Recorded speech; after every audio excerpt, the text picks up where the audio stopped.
Salut les gens, c'est Monos. Alors j'avais dit pas de vidéo avant mon chez moi, bah j'ai menti, hein, voilà, parce que j'ai envie tout simplement. Donc je ne suis pas encore chez moi, mais ça va être bientôt. Alors ça c'est la bonne chose. Je n'ai toujours pas donné ma ROM malheureusement à Itch.io. J'ai tout simplement pas eu le temps ce week-end. Je vais essayer de faire ça ce week-end pour essayer qu'ils travaillent donc sur les coques et les PCB pour les avoir assez rapidement. Enfin, rapidement, façon de parler.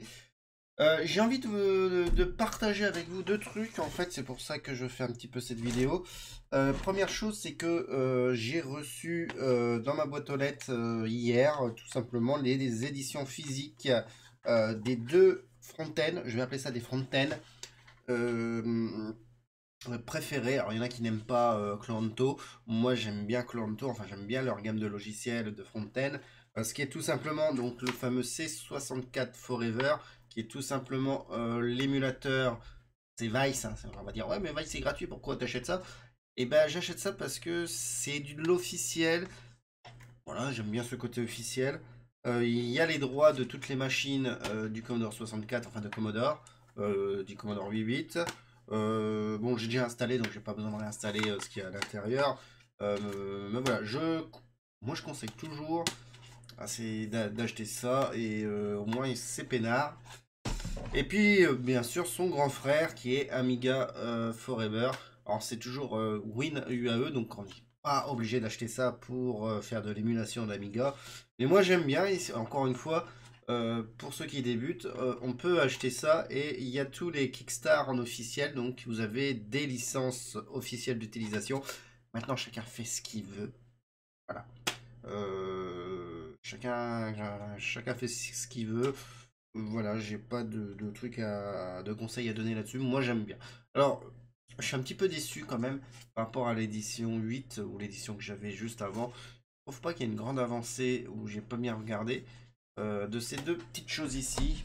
Voilà, donc ce midi, j'ai reçu quelque chose d'autre. Alors, vous le voyez, je sais pas si vous le voyez. Euh, je travaille depuis un petit moment, depuis le début de la semaine en live, sur Happy TED. Alors, c'est pas innocent, hein, bien sûr.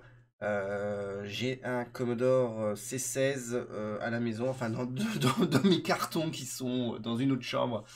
J'attends simplement la signature définitive de la maison pour réinstaller. Donc ça en approche, hein, ça je l'ai dit en début de vidéo. Et donc, j'ai un Commodore 16 équipé de 64, on est où, 64 kilooctets, donc au taquet, je crois. Et j'ai reçu ce midi, tout simplement, la version, tout simplement, Commodore Plus 4. Alors, je ne sais pas à l'heure actuelle s'il fonctionne, je ne l'ai pas allumé. Pour la bonne et simple raison, c'est que je n'ai pas, alors j'ai le câble d'alimentation, mais je n'ai pas le câble vidéo à la portée de la main. Le câble vidéo, il est dans un de mes cartons, je ne sais pas où pour le moment. Donc je vais pas aller fouiller ça. Encore un petit mois d'attente avant de tout remettre. Je l'ai pas acheté cher, c'est surtout ça. Enfin, pas acheté cher, j'ai gagné une enchère. Voilà. Je suis assez content donc quand même d'avoir l'objet. Voilà, donc c'est un Commodore 16. Je ferai peut-être une vidéo pour présenter un petit peu les différences entre un Commodore 16 plus 4 qui c'est la même machine, hein, c'est la même architecture, sauf que le C16 part avec 16 kilooctets de mémoire RAM de base. Lui il a quand même les 64 kilooctets de RAM comme un Commodore 64, donc il est assez véloce. Mais par rapport à un Commodore 64, il a des atouts, mais il a beaucoup de défauts. Je pense que je ferai une vidéo comparatif un petit peu des deux machines. Voilà. Dedans, j'ai reçu donc une alimentation noire. Bon, je pense qu'il va falloir que je chope une autre alimentation que ces machins-là. Et le lecteur de cassette. J'ai envie de vous montrer. Voilà. Le lecteur de cassette. Les prises, par contre, ne sont pas les mêmes. Alors, je sais pas si on va les voir. Ne sont pas tout à fait les mêmes par rapport à d'habitude. Hein, donc, par rapport au Commodore 64. Voilà, et j'ai aussi reçu des livres, malheureusement en allemand, alors je ne sais pas ce que je vais en faire. J'ai le Commodore Plus 4, donc le Bildungsklonjubelglums. Voilà, j'ai l'Ern basique Middem Commodore C16, 16 plus 4, à prendre le basique à mon avis. Le voilà. J'ai aussi le dataset 1530, 1531. Mais c'est en allemand, donc qu'est-ce que... Et le Commodore 3 plus 1 qui doit être un logiciel, oui, parce que le Commodore plus 4 a des logiciels intégrés. Voilà, donc qu'est-ce que je vais faire de ça? Je ne sais pas. Est-ce que je le garde pour la collection? Ma petite collection de livres.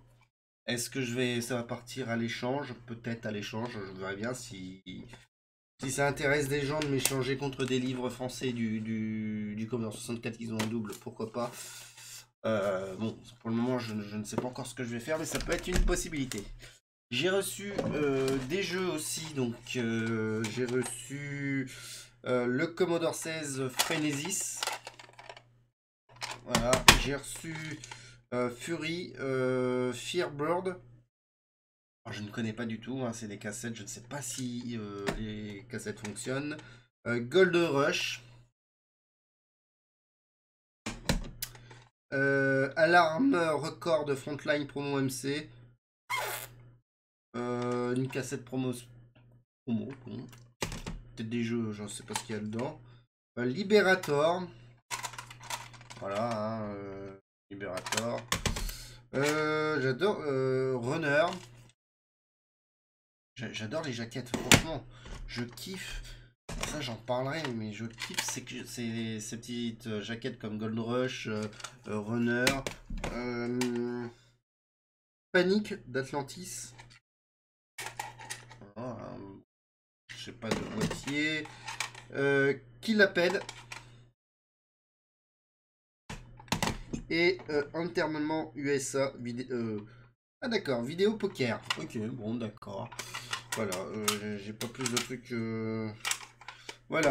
Alors, pareil, les jeux, je sais pas ce que je vais en faire. Donc, Olivier, bah, je sais pas si tu fais les collections quand même des cassettes Commodore 16 plus 4.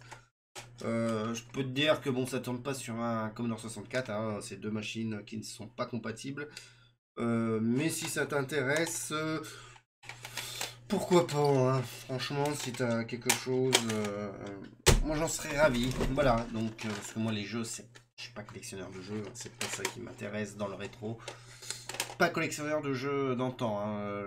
J'adore collectionner les homebrew, hein. Je commence un petit peu à faire une petite collection de jeux homebrew, mais euh, les jeux, les jeux comme ça, je m'en fous. Donc voilà. Donc je suis assez content.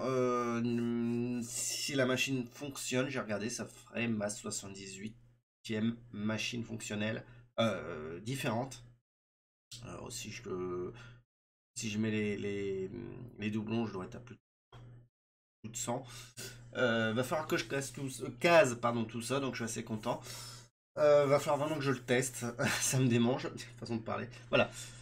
Aussi pour dire, donc pour revenir au plus 4 que je développe Happy TED.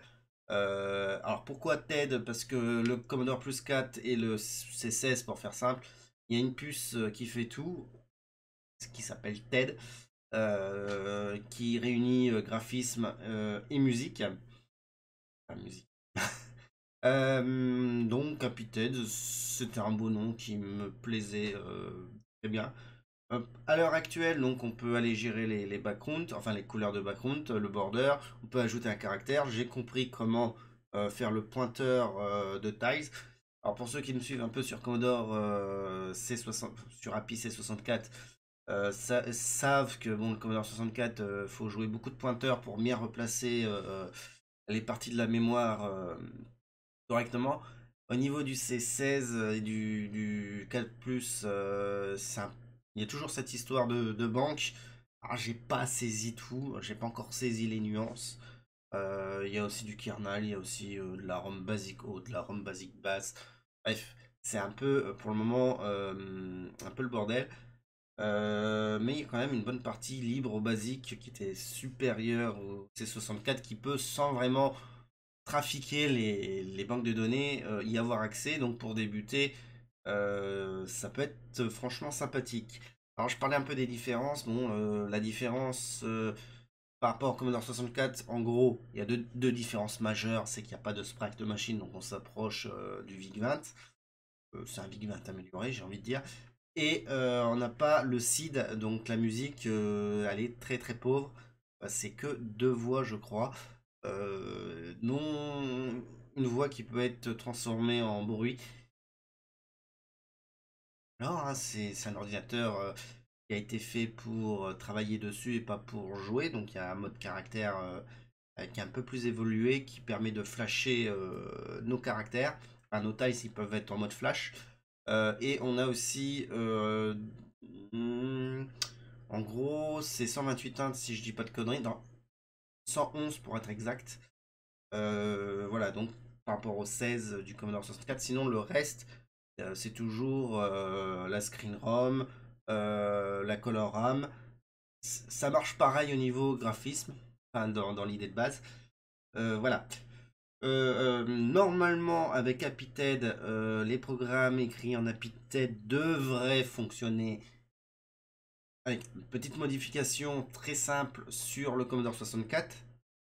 En recompilant bien sûr avec le Makefile et la Commodore 64 parce que je garde les mêmes noms de fonctions. C'est moins évolué qu'un Commodore 64 entre guillemets, il n'y a pas de sprite. La musique c'est très simple. Voilà. Donc ça devrait. Le code, hein, je parle bien du code, hein, le binaire n'est pas compatible avec un Commodore 64, mais votre code en C, il y aura juste grosso merdo le pointeur de taille a changé. Peut-être les banques de données à changer sur le Commodore 64.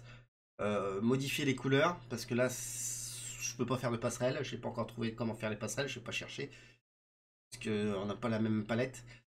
Sinon, la gestion du joystick et du clavier, ça va être les mêmes. Enfin, niveau code, hein, encore une fois, pas au niveau interne, hein. Bref, je vais me démerder pour que votre code source soit plus ou moins compatible avec le Commodore 64. Donc, ça va être. C'est quelque chose qui va être cool, une nouvelle aventure pour moi. J'aime beaucoup Commodore, franchement, c'est un CPiste qui dit ça, hein, donc ouh. Mais je trouve que bah, ça a son charme.